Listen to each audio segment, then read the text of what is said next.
If you could build a striker from the ground up, what attributes would they possess? Pace? Power? Composure? An ability to do the unthinkable? Two of these would be enough to create a world-class forward. However, in the 1990s, there was a young striker from Brazil who would have all of these qualities and so much more, leading him to become the greatest forward of all time.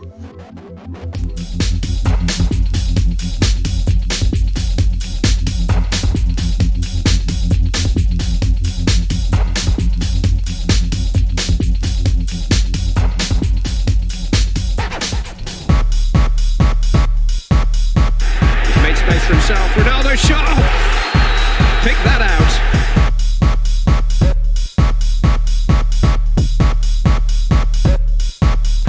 He's unreal, isn't he? He's just the best player in the world, that's what he is. The 90s and early 2000s belonged to one man when it came to football. Pacey, powerful finisher with unmatched dribbling ability, redefined the role of a striker during that time. All the while, dazzling onlookers who could only marvel at his genius. His name? Ronaldo. In a career that spanned 18 years, the tale of Ronaldo is one of triumph as well as tragedy. A man whose career was cruelly cut short, robbing him of the opportunity to achieve even more than the staggering amount he did in the game. Despite that, Ronaldo has become one of the most iconic figures in the sport for what he accomplished both on and off the pitch. This is the story of the man known simply as Fenomeno. This is the story of Ronaldo.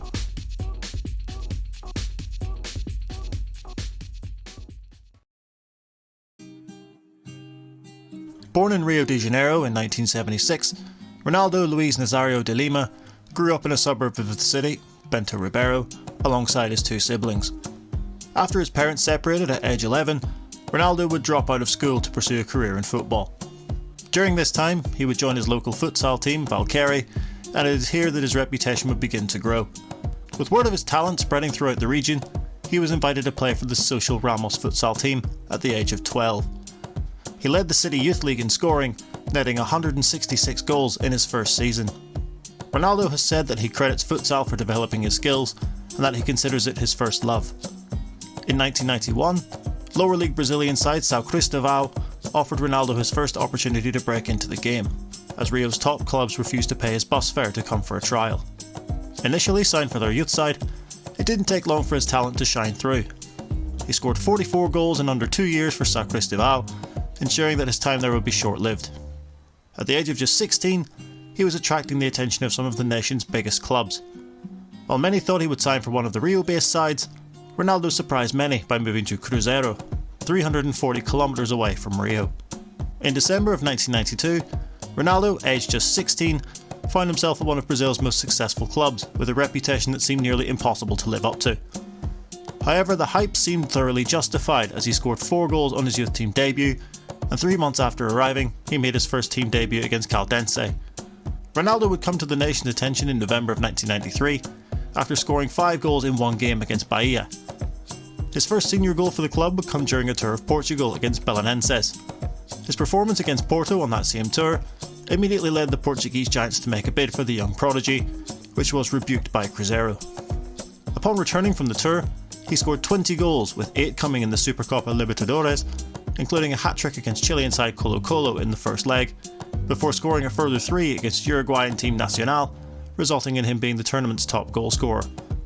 Ronaldo scored 44 goals in 47 games with Cruzeiro, leading them to their first Copa do Brasil in 1993 and the Minas Gerais State Championship in 1994.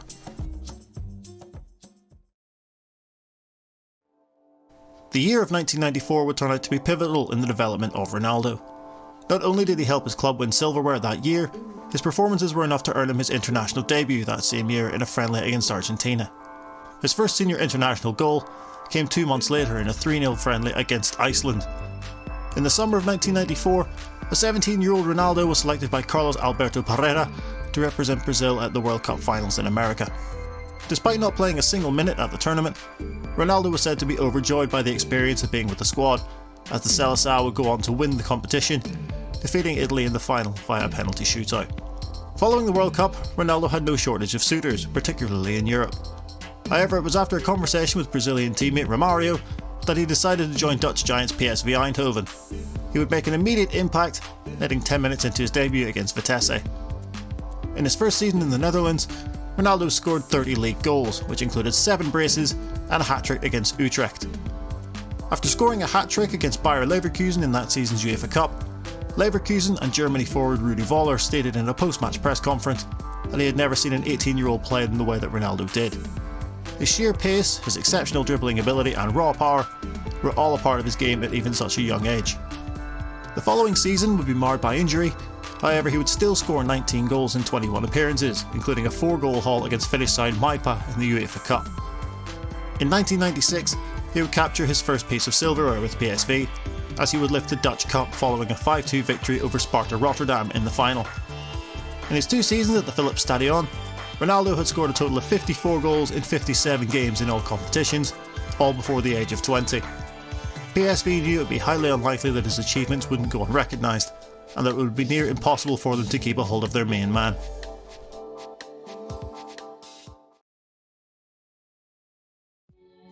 It was little surprise that a club the size of Barcelona won the race for his signature in the summer of 1996, with the Catalans breaking the world transfer record to land the Brazilian, spending the equivalent of £13.2 million in today's money. Then Barca manager Bobby Robson claimed that he had never seen a player at 20 years old have so much ability.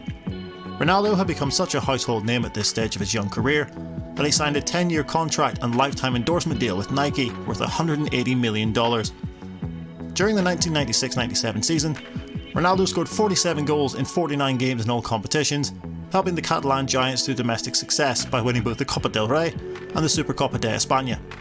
Not only did Barca win trophies domestically, but on the continent as well, as Ronaldo led them to a UEFA Cup Winners' Cup triumph, scoring the winning goal in a 1-0 victory over PSG at the Feyenoord Stadium, his 5th goal of the competition. Arguably his most well-known goal in a Barcelona shirt came against SD Compostela on the 11th of October 1996. Having received the ball inside his own half, he evaded a tackle from an opposition player with a drag back before running away from another and ran towards the goal, going past 2 more defenders in the box with close ball control before finishing into the bottom corner of the net. The camera then cut to manager Robson, who had got up off the bench and put his hands on his head in sheer disbelief at what he had just seen. As well as the 3 trophies he'd helped lead Barcelona to throughout the season, there were individual honours as well, winning La Liga's top scorer with 34 goals in 37 games, as well as the European Golden Shoe. However, the jewel in the crown of his achievement that season would have been the 1996 FIFA World Player of the Year trophy. At just 20 years old, he was, and still remains, the youngest recipient of the Ballon d'Or. Despite his outstanding form on the pitch, as well as being settled in Barcelona, his time there would only last a single season due to a breakdown in contract negotiations. It would be Inter Milan that would pay his £27 million release fee, making Ronaldo only the second player in history, behind Diego Maradona, to have broken the world transfer record twice. He signed a 5-year deal with the Nerazzurri and was unveiled to 4,000 fans at their training ground. Just as he had done at every one of his previous clubs, Ronaldo hit the ground running and finished his first season in Italy with 25 Serie A goals and was named the league's Player of the Year. Accolades were never that far away when Ronaldo was concerned, as would prove to be the case throughout 1997. Once again, Ronaldo would be crowned FIFA World Player of the Year, lifting the Ballon d'Or for the second time in as many years. His sublime individual goal in Inter's 3-0 victory over Lazio helped them clinch the 1998 UEFA Cup, his second piece of European silverware. It was during this time at Inter that Ronaldo adapted his game to that of a complete forward. Always a prolific goalscorer, he was now adding assists to his game, as well as scoring a number of free kicks and penalties. It was this outstanding form and goal-scoring prowess that led to his selection for his second World Cup in 1998. Whereas he was merely a bystander 4 years previously, this time he would be the main man, and the hopes and dreams of a nation would lie squarely on his shoulders. Brazil arrived in France as the undeniable tournament favourites. As reigning world champions, they were seen as the team to beat and immediately stamped their authority on the tournament. Victories over both Scotland and Morocco were followed by a shock defeat to Norway, as the Brazilians topped their group to advance to the knockout phase, where they would put fellow South Americans Chile to the sword with a 4-1 victory. A nervy 3-2 win over Denmark in the quarter-finals set up a semi-final against European powerhouses the Netherlands. After a 1-1 draw, the game would go to a penalty shootout, which the Brazilians would win, booking their place in the final as they looked to retain the World Cup trophy. The final would be a showpiece occasion against the host France at the Stade de France in Saint-Denis. Ronaldo had scored 4 goals in the tournament thus far, and it was expected he would add to his tally in the final. On the day of the biggest game in world football, however, one of the most mysterious events in the history of the tournament would take place. Upon receiving the team sheets for who would start the game for Brazil, Ronaldo's name was not on it. Questions were asked and accusations flew, as everyone was desperate to understand why Brazil would leave out their star man for the most important match in the world game. At 8:18 PM, however, 40 minutes before kickoff, Brazil submitted a modified team sheet with Ronaldo's name reinstated. It was revealed 7 years later that Ronaldo had suffered a convulsive fit on the afternoon of the game, had lost consciousness and spent 3 hours in hospital, but decided shortly before the match began that he still wished to play. Subsequently, the French would dominate the final and claim their very first World Cup triumph on home soil, as Ronaldo, along with his Brazil teammates, were left to rue the bizarre circumstances which led to their defeat on the grandest stage.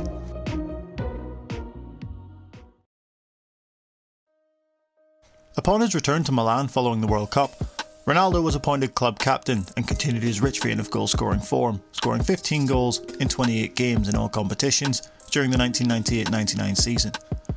Inter had high hopes going into the following season, with their attack including Ronaldo and Italian stars Roberto Baggio and Christian Vieri.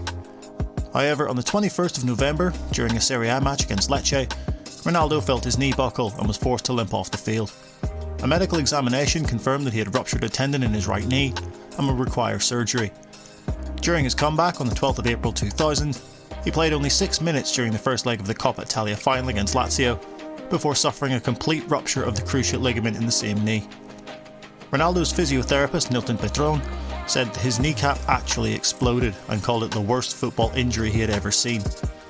Due to the severity of the injury, he was forced to miss the entirety of the 2000-2001 season, as well as a majority of the following campaign. It was from this point on where many who knew him said that he was never the same. Still an incredible player, but nowhere near the force he had been. Having been given only a 50% chance of returning to the game, Ronaldo returned to the field for Inter in September 2001, but only played a bit-part role as he looked to regain his place in the Brazil squad for the 2002 World Cup. Having looked thoroughly unconvincing in their qualifying campaign without Ronaldo, Brazil arrived at the World Cup tournament with a point to prove. Having been on the losing side 4 years previously, and having returned from what should have been a career-ending injury, Ronaldo was determined to silence those who had written him off. Brazil coasted through the group stage, winning all 3 games with Ronaldo scoring 4 goals, as they progressed to the last 16 where they would play Belgium. A 2-0 victory, with Ronaldo scoring the second, saw Brazil matched up against England in the quarter-finals. Now infamous Ronaldinho goal sealed a 2-1 victory for the Seleção as they marched on to the semi-finals where they took on Turkey, whom they had previously defeated in the group stage. Once again, it would be Ronaldo who made the headlines, scoring the only goal of the game to advance Brazil to their 3rd World Cup final in a row. It would be Germany that would stand between Brazil and their 5th World Cup triumph. Ultimately, Ronaldo would find his redemption, as his 2 goals in the final laid the demons of 4 years ago to rest, as he and his Brazilian teammates were crowned world champions once again. His 2 goals put him level with the legendary Pelé with 12 goals in World Cup tournaments. Any lingering doubts about Ronaldo's ability to come back after such a horrific injury were now extinguished. He finished with 8 goals in the competition, receiving the tournament's Golden Boot, as well as subsequent accolades such as the Laureus World Sports Award for Comeback of the Year and the BBC World Sports Star of the Year award. In an interview following the tournament, Ronaldo was quoted as saying, "I've said before that my big victory was to play football again, to run again, and to score goals again. This victory, for our 5th world title, has crowned my recovery and the work of the whole team." His list of achievements that year continued to grow, as he won his 3rd FIFA World Player of the Year, proving to the world once again he was the very best that the sport had to offer. After 5 years and 59 goals in 99 games at Inter Milan, Ronaldo was on the move again following his World Cup success. It would be the giants of Real Madrid who would entice him away from Italy, as he became the latest in the star-studded team known as the Galacticos, alongside the likes of Zinedine Zidane, David Beckham and Luis Figo. Despite being sidelined by injury until October, his debut was worth waiting for, as he scored twice on his first appearance for Real, coming off the bench to bag a brace against Alaves. The Los Blancos faithful took to their new star man immediately, despite his previous association with fierce rivals Barcelona. Despite not being the same player he was when he played for their rivals, Ronaldo still ended his first season in Madrid with 30 goals in all competitions, which helped Real Madrid to a league and cup double as well as an Intercontinental Cup triumph, with Ronaldo scoring in the final of both of those cup competitions. It was during this time where he arguably had his greatest performance on the European stage, scoring a hat-trick at Old Trafford against Manchester United in their Champions League quarter-final second leg. All corners of the ground gave him a standing ovation as he was substituted in the 67th minute, with United's assistant coach Mike Phelan even acknowledging his performance, saying that he got the standing ovation he deserved from the crowd. That's the first time I really felt a special player was out on a football field. I don't think there was anybody in the stadium who didn't stand up, and I count myself in that as the opposition coach. You just understand when you see quality. The following season, 2003-04, Real were on track for a treble until an injury forced Ronaldo out of action. They would lose in the Copa del Rey final, be knocked out of the Champions League against eventual winners Monaco, and suffered a huge dip in league form. Their only real highlight of a disappointing season was a victory over eternal rivals Barcelona at the Nou Camp for the first time in 20 years, as Ronaldo scored the second goal in a 2-1 victory against his former club. His final 2 seasons in Madrid saw his playtime dwindle. Due to injuries and problems with his weight, along with the signing of new forward Ruud van Nistelrooy, he fell out of favour with then manager Fabio Capello. In 2007, after 4.5 years in Madrid, Ronaldo had racked up over a century of goals, 104 to be precise, becoming only the 5th foreigner to achieve that feat in the history of the club at that time. Despite questions surrounding his fitness, Ronaldo was selected to play in his 4th World Cup tournament in 2006 in Germany, as Brazil looked to retain their status as world champions. Although Brazil won their first 2 group games against Croatia and Australia, Ronaldo was repeatedly jeered for being overweight and slow, but coach Carlos Alberto Pereira kept him in the starting lineup. With 2 goals against Japan in the 3rd game, Ronaldo became the 20th player to score in 3 World Cups, and also equal the all-time World Cup final scoring record of 14, held by Gerd Müller. He then went on to break Müller's record in the round of 16 match against Ghana by scoring his 15th career World Cup goal. With his 3rd goal of the tournament, Ronaldo became only the 2nd player ever, after Jurgen Klinsmann, to score at least 3 goals in each of 3 World Cups. Brazil, however, were knocked out by France by 1-0, with a goal by striker Thierry Henry in the quarter-finals. This would be the final time that Ronaldo would grace the pitch on the game's biggest stage, finishing with a record of 15 goals in 19 World Cup appearances.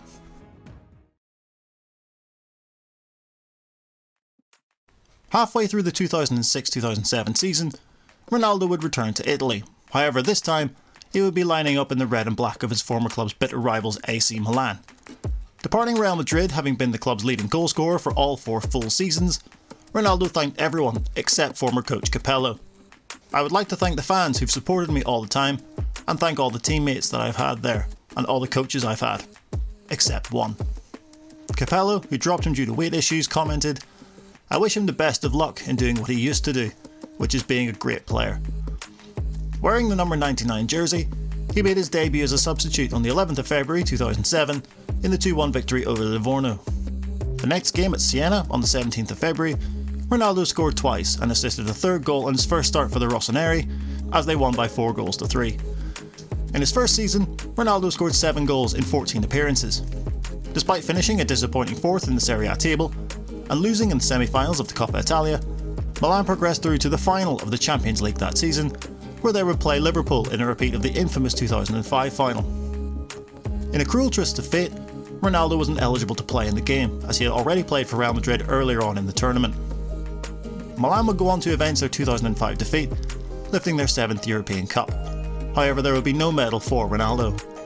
Despite tremendous success throughout his career, the Champions League was the only major trophy that would elude him, with the closest he would get to winning it being in 2003, where Real Madrid lost in the semi-finals to Juventus.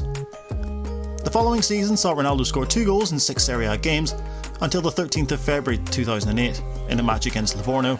He would once again be put out of action for over a year as he ruptured the patellar ligament in his left knee, the same injury that had occurred during his time at Inter, except this time in the opposite knee.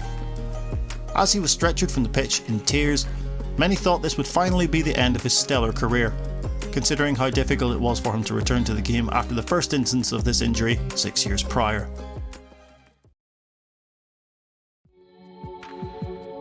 Ronaldo was released from AC Milan at the end of the 2007-08 season, as the club would not renew his contract, leaving him as a free agent. Still recovering from his injury, he would train with Brazilian club Flamengo in an attempt to regain fitness for yet another improbable return. On the 9th of December, however, Ronaldo signed a one-year deal with Flamengo's league rival Corinthians. The announcement received much publicity in the Brazilian press about his choice of Corinthians over Flamengo, since Ronaldo publicly declared himself a Flamengo fan. He made his debut for Corinthians on the 4th of March 2009 in the Copa do Brasil and scored his first goal for his new club just 4 days later against Palmeiras. Ronaldo would finish the season with 23 goals in 38 games, helping lead his side to a league and cup double, clinching the Campeonato Paulista and the Copa do Brasil, scoring in the finals of both competitions. Ronaldo would sign a one-year extension in February 2010, at the end of which he said he would finally end his career. After scoring 12 goals in 27 that season, Ronaldo would finally announce his retirement in February 2011 after Corinthians were eliminated from the Copa Libertadores, putting to an end an 18-year career. In an emotional press conference on the 14th of February, he cited pain and hyperthyroidism as the reasons for his premature retirement. He discovered he had hyperthyroidism, a condition which slows down the metabolism and causes weight gain, during tests with Milan in 2007. Ronaldo admitted his body had finally succumbed to the crippling litany of injuries that had blighted his career. "It's very hard to leave something that made me so happy. Mentally, I wanted to continue, but I have to acknowledge that I lost to my body. The head wants to go on, but the body can't take any more. I think of an action, but I can't do it the way I want to. It's time to go." Despite his retirement from the sport, it was announced that he would be given one more game for the Brazilian national team in the friendly against Romania on the 7th of June 2011, 5 years after his last appearance for the national side. Despite it being almost unheard of in international football for players to be given a farewell match for their national side, the Brazilian Football Confederation officials stated that given the stellar career of Ronaldo, it was only fitting that his final game should take place in Brazil whilst representing his nation. Introduced after 30 minutes, Ronaldo played the remainder of the first half before making a farewell speech to those in attendance at half-time. With 62 goals and 98 appearances, he is the third highest scorer in the history of the Seleção, behind only Pelé and Neymar. With an Olympic bronze medal, 2 Copa America victories, a Confederations Cup win, and 2 World Cup triumphs, the star of Ronaldo arguably shone its brightest in the famous yellow jersey of his homeland. Since his retirement in 2011, Ronaldo has refused to fade into obscurity, which was unlikely to happen regardless, given his reputation in the game. He has launched a number of ventures, including a sports marketing company alongside former UFC middleweight champion Anderson Silva, as well as being the co-owner of A1 Team Brazil, alongside former F1 driver Emerson Fittipaldi. He has also stayed in the realms of football, having been a minority owner of the Fort Lauderdale Strikers in the NASL in 2014, as well as opening a number of youth football schools, the Ronaldo Academy, throughout the world. In September 2018, Ronaldo became the majority owner of Spanish club Real Valladolid after buying a 51% controlling stake in the club for €30 million. In December 2021, Ronaldo also bought a controlling stake in his boyhood club Cruzeiro. Investing $70 million in the club, Ronaldo stated he wants to give back to Cruzeiro and take them where they deserve to be. Despite having retired from the game over a decade ago, his impression on the sport continues to grow year after year.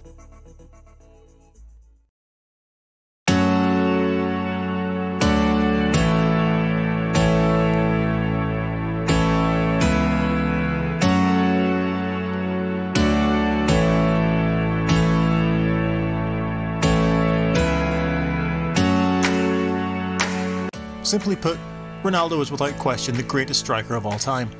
Not only renowned for his explosive goal-scoring ability, finding the net 414 times in 616 appearances for both club and country, he redefined what it meant to play as an attacker, becoming a complete forward with his ability to not only provide assists for his teammates due to his incredible vision, crossing and passing, but to use his pace, power, technical ability and composure to finish off chances that were presented to him.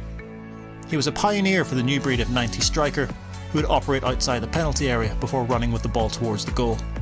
His ability to finish with both feet and his exceptional dribbling skill helped him master this style of play. The electricity he provided on the pitch would filter through to the fans watching him in the stands, as there was a tangible excitement every time he touched the ball. For a player to come back from one potentially career-ending injury is rare, but to do it twice and to continue to score goals as frequently as he did is near impossible. But the impossible is what Ronaldo revelled in, proving that he was indeed what everyone who saw him said he was. a phenomenon.